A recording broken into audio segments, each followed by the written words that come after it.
So what do you think is the course of action that someone should take in the event of an actual breach of contract?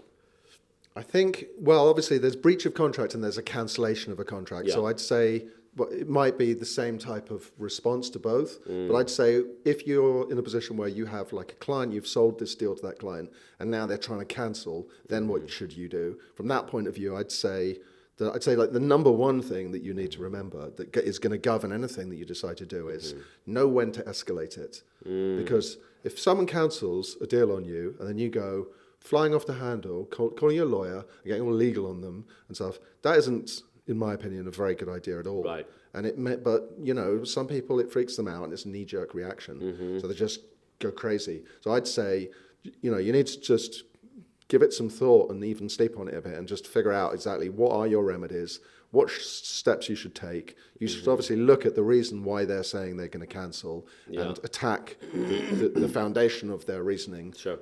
Absolutely. That would be the number one thing to do. And that might be that you even, you know, get the stakeholder from your business who created that agreement, signed that deal or sold that service, and actually have that stakeholder take a bit of responsibility for it rather than sending up the line to legal or the boss of the company or a lawyer or something, and try and keep it at that same level that it was at before within those two stakeholders.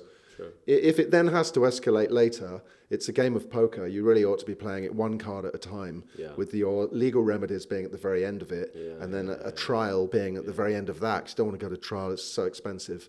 Most disputes don't end up in court, do they? You know, they get settled before. No one wants to go to court. No, and I I couldn't agree with you more. I mean, time and time again, whether it's a cancellation request or whether it's someone ultimately, I don't know, having a bad day or losing their temper on the other side, the worst thing you can do is match that with just you losing your temper. So I completely agree with you. The one thing you should probably do is try to get a hold of the person that you did the contract with in the first place and try to see if there is some sort of reasonable mitigation that can be done. I think perhaps what a lot of people are inexperienced at doing, or perhaps don't have the confidence to do, is to be comfortable in a position where there's a clear confrontation, right? Because you are basically saying, I don't want to work with you anymore. I want to walk away from this. Yeah. And a lot of people take that personally, right? Because they don't see it as a chess game where it's like, okay, well, now you're playing a chess game. This is no longer, necessarily on friendly grounds.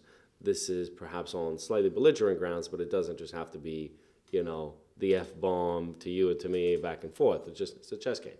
So what's the first move that you're going to play, right?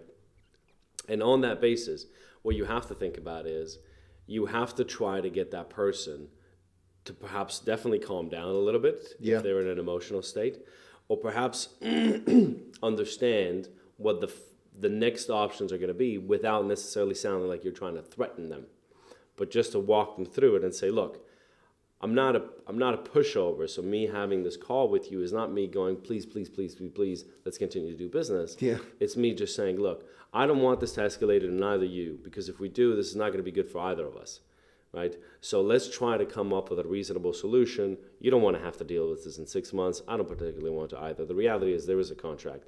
Let's try to figure something out. And if you do it in that way, then I think what you're expressing is your willingness to find a middle ground, but you're also not saying you can walk all over me just because I've come to the table. If that makes sense, And I think it also obviously depends on their intention for cancelling the agreement in the first place.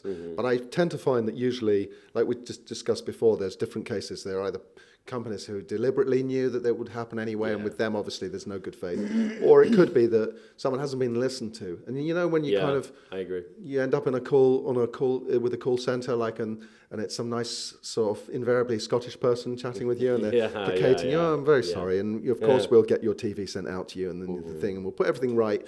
Terribly, all it was somebody wasn't listened to, and maybe it could have been as simple as that. They weren't listened to properly, or something in the contract was missed. And actually, if you go back to them and say, well, the clause that you're saying enables you to leave, like cancel the agreement. Actually, doesn't it say like it's for if that thing doesn't happen for an entire year? Yeah. So don't we have like 9 months left to figure that out? Yeah, and yeah, actually, yeah. we really do want to figure that out for you. Yeah. And then they're like sweetness and light, and they're like, oh well, if that's the case, I'm cool, you know. And then suddenly you've turned the situation around. So without the need for any, you know, wheeling in the big guns.